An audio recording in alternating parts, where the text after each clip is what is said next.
bones and not stopping until I'm dead. This was a good thought. It pretended they had his welfare in mind. But the pain remained, like being chewed by fire ants, and even when he slept he felt it working in his dreams. In his dreams he was back in the desert.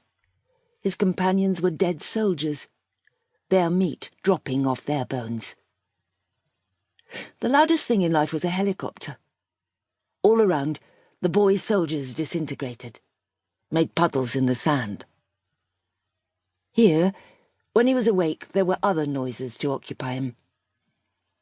Outside his room, he imagined a long corridor of swept tiles and white light, an echoey tunnel that carried sounds past his door, some of which lingered to mock his boredom.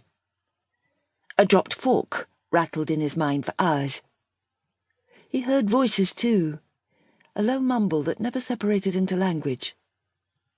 And once he thought he heard Tommy, thought he recognized a man he knew in a noise mostly animal. A rising scream, cut off by a slammed door.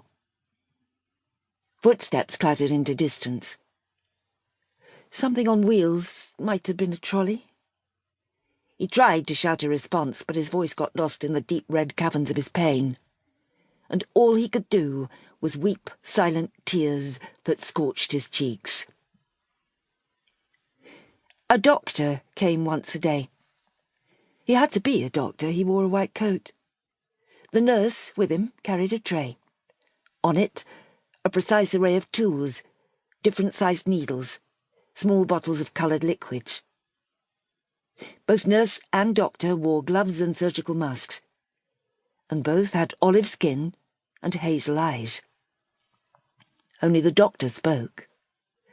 His sentences were short and to the point. Breathe in, breathe out. I take blood now. Even without the mask, he'd hardly have been fluent. It was another clue to his whereabouts. Not all the needles were for him, so he knew he wasn't alone here. There were other rooms, other patients, though patients wasn't the word he meant. Prisoners, his mind supplied. He was a prisoner here, though where here was, he couldn't be sure. The doctor said, "Sleep now," as if it were a magic instruction, and he was a rabbit being put back into a hat. The nurse, though, was beautiful, as nurses have to be.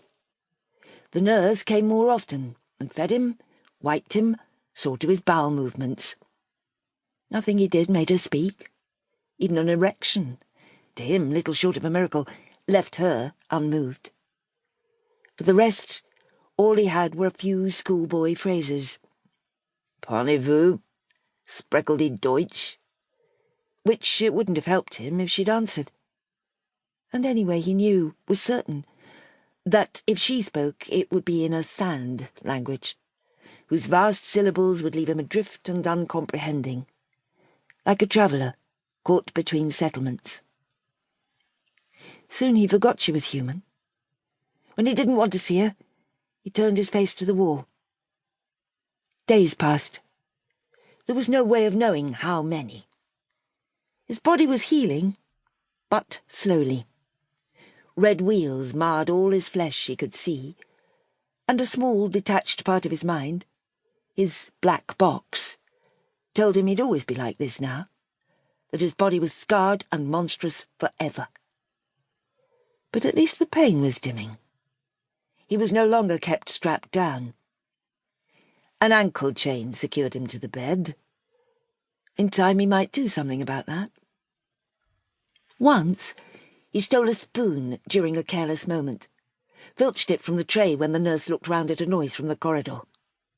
He hid it under the mattress. But within the hour, they'd come to fetch it. 3 of them.